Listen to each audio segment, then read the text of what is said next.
Hi, I'm MTG, and welcome to another Deck Tech Breakdown. Today we're going to be going over Myrel, Shield of Argive. And I'm honestly going to say this is the commander I was most hyped about through all of the Brothers War spoilers. So I'm ready to jump on in.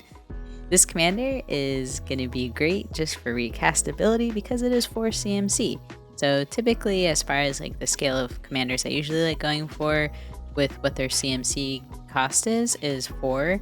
I don't like going much above that just because I think it gets harder and harder to recast your commander to pull off your strategy, especially if your strategy is mainly dependent on what your commander is doing.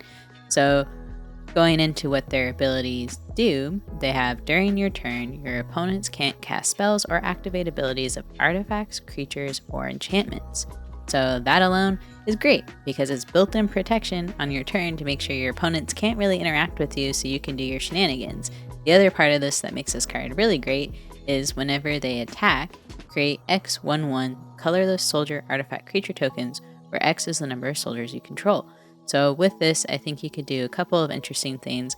I've noticed a lot of people lean into like more of the soldier tribal effects because they're hoping to get more of those colorless soldier artifact creature tokens because it depends on how many soldiers you have out on the battlefield. But for me, I think that's a little too restrictive in my mindset of when I want to build for this commander, because I think white has so many different ways that you can generate tokens, but not all of them are soldier tokens.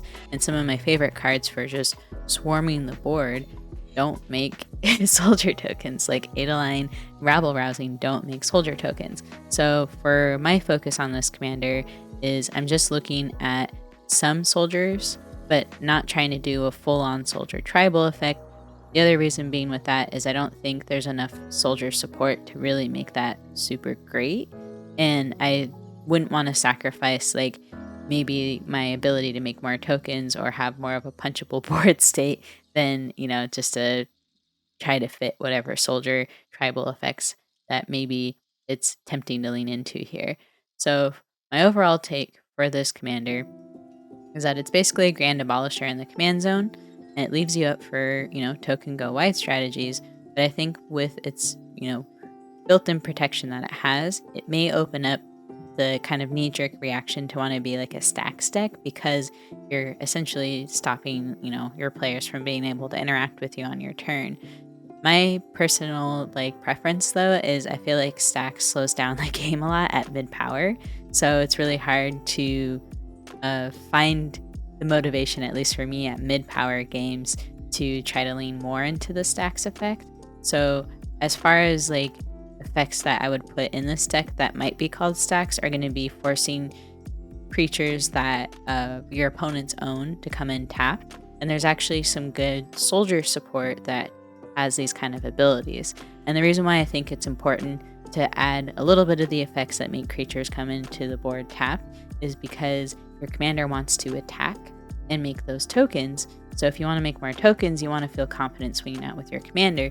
So I think there's a couple ways that you can build that confidence. One of them is by having those your opponent's creatures enter the battlefield tapped. So cards that really help with that are going to be Authority of the Consuls. It's 1 plains, so it's insanely cheap, great in your starting hand. It's an enchantment that has creatures your opponents control enter the battlefield tapped. Whenever a creature enters the battlefield under an opponent's control, you gain 1 life. So that has gained me an insane amount of life. But the nice part about the life gain aspect about this card is that it gives you a little bit of cushion. So if you do want to swing out with your whole board, but you're worried about, getting a counterattack, maybe you got enough life gain with this where if your opponent counterattacks you, it's not really as big of a deal. Another card that I really, really love that actually fits the soldier archetype here is Thalia, Heretic Cathar. She's 3 CMC, and she has First Strike. Her main ability that I love up here is creatures and non-basic lands your opponents control enter the battlefield tapped. So you're slowing down people playing non-basic lands, and you're also making their creatures enter tap. The other card that I think is going to be super interesting in here too is Loxodon Gatekeeper. It's 4 CMC, and it's an elephant soldier, so again, playing into that soldier type, and it has artifacts, creatures, and lands your opponents control come into play tapped. So I think the artifact thing's really good for slowing down your opponent's mana. So if they have a lot of treasures it's gonna hurt. And then creatures and lands, of course, as well, coming into play tapped is just going to slow down your opponents more. So it's really cool to have those kind of abilities to, again, make it difficult for your opponents to keep up with you, but also not like tax them or stacks them out of the game where it feels like you're being a bit unfun, I guess you could say, or dragging the game on too long by shutting down, like what your opponents are doing with their ETB effects or other things. Like basically keeping your opponents from playing Magic. It's just slowing them down, but you're not like keeping your opponents from playing the game, which I think is healthy for mid power. Moving on to some other ways that I think are going to be like important for just one, your commander strategy, but two, just keeping your board state like somewhat protected, is that you want to make it difficult for people to block your commander. So one of my cards to slow people down or just make them hesitate attacking or blocking you is Archangel of Tithes. So she's basically Ghostly Prison as long as she's untapped. So people have to pay 1 mana for each creature that's attacking you. However, when you attack with her, the Ghostly Prison effect goes away, but you get this other really awesome thing, which is when they're attacking, creatures can't block unless their controller pays 1 for each of those creatures. So if you're swinging out with a huge board of like 10 creatures because you're making an insane amount of tokens, they have to pay 1 mana to block just one of those creatures that you're going to be attacking with. So this is huge for just opening up your board state to feel like you can just swing out and attack. I love this card so much in mono white and just white card, or white in general, I should say. Another card that I think is going to be really nice or helpful for your commander just to make it tough to block them is going to be Commander's Plate, because it gives protection from each color that's not in your commander's identity. So if you're playing mono white, you get protection from every other color besides white, and that's pretty darn sweet. Another card too that I think is definitely more of a budget-friendly option is going to be Spirit Mantle, because your commander just gets protection from creatures. So that'll make you feel more confident swinging out, knowing that your opponents can't like double block your commander and kill it. Another thing too that is going to be really sweet for this deck are going to be whatever token makers actually do make soldiers in white. So I think Rimaz, King of Orskas, I probably mispronounced that and I am sorry. It's 3 CMC, has Vigilance, and whenever they attack, you create a 1/1 white cat soldier creature token with Vigilance that's attacking. And the cool part is, whenever this creature blocks, create a 1/1 white cat soldier creature token with Vigilance that's blocking that creature. So you're just generating protection here and just tokens that are going to synergize with whatever kind of like anthem-y effects, especially if you have like anthem effects for, soldiers specifically, like this next card, which is Captain of the Watch. It's 6 CMC, has Vigilance, and other soldier creatures you control get +1/+1 and have Vigilance. And then when it enters the battlefield, you create 3 white soldier creature tokens. That's pretty heckin' sweet. It's boosting those tokens, but it's also boosting your commander and whatever soldier creatures you have out on the board. And here, this is my last, but not least, maybe a second favorite to Adeline, is Hero of Bladehold. So they're 4 CMC. They are Human Knight. So you're like, what the heck? These aren't my soldiers that you're talking about. Well, 1 second here, friend. It has Battle Cry. So when they attack, it gives +1 to, the creatures that are attacking with her to their attack power. But here's the soldier part. Whenever they attack, they create 2 1/1 white soldier creature tokens that are put onto the battlefield tapped and attacking. So she not only just makes soldier tokens, but then she gives other attacking creatures that are attacking along with them a +1 to their attack power, which is pretty nice, especially again, if you have a big board state of, 1/1s that you're just attacking a lot with. Well, now this 1 damage is turned into 2 if people don't want to block it. So I really love that about this card. I was trying to think about like, what are the things that are just going to totally shut this commander down, like just ruin your life and your whole strategy? And I think the most vulnerable part of this deck is that it'll be pretty weak to board wipes or specific like token wipes, because your whole strategy here, or at least the one that I'm building around, is combat.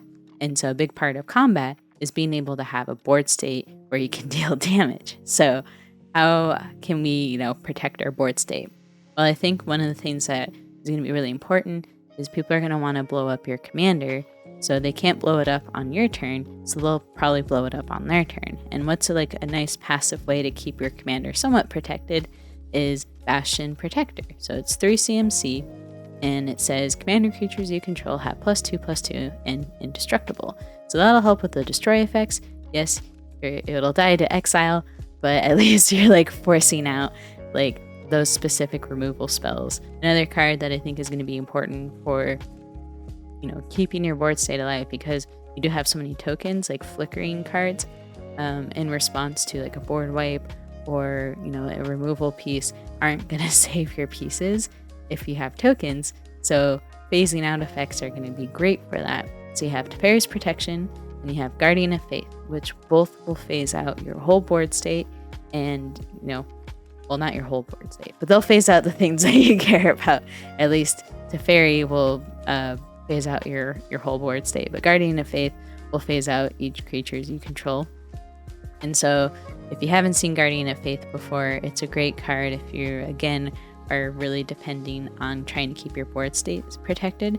So it has 3 CMC, Flash, Vigilance, and when it enters the battlefield, any number of other target creatures you control phase out. So again, I've used this card to keep my board state protected, especially the ones that depend on anything relating to keeping tokens alive. But one of the things that is really important to consider with this is we need to avoid dying to Massacre Worm. So Anthem or Lord effects I think are going to be really important, especially if you can stack multiple effects up at a time. So if you have Wedding Announcement and Captain of the Watchout, that's going to give your board +2/+2 in total, and that'll help a lot just staying out of Massacre Worm's reach. And the other thing too is I think you want to put counters on everything. So because I do have life gain in this deck, the counter growth that I was looking at here was dependent on life gain effects. So I have stuff like Iliad the Sun Crown and Archangel of Thune. I think another card that would be good for this would be something like Philidar Retreat, because you just play a land and then everything gets +1/+1, and they also gain a vigilance until end of turn. So that's pretty sweet. And then for closing out the game, because the game's got to end sometime, 3 cards really stood out to me, and that's going to be Mirror Entity, Elesh Norn, and Akroma's Will. So starting with Mirror Entity, this card is just going to synergize really well, especially if you're going to be doing soldier tribal stuff. So it's a changeling, so that's a soldier, and if you pay X until end of turn, creatures you control have base power and toughness of X and gain all creature types. So what's cool about this is now it just made your whole board soldiers, and what does that do? Synergize like heck and heck with your commander. So I love that. I love this card so much, and I think it'll just be a powerhouse in this deck.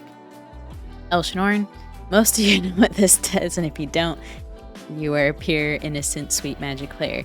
So what this card does is it gives everything that you have +2/+2, and then the creatures your opponents have get -2/-2. So now you're turning all your squishy 1/1s into 3/3s, and that's pretty darn sweet.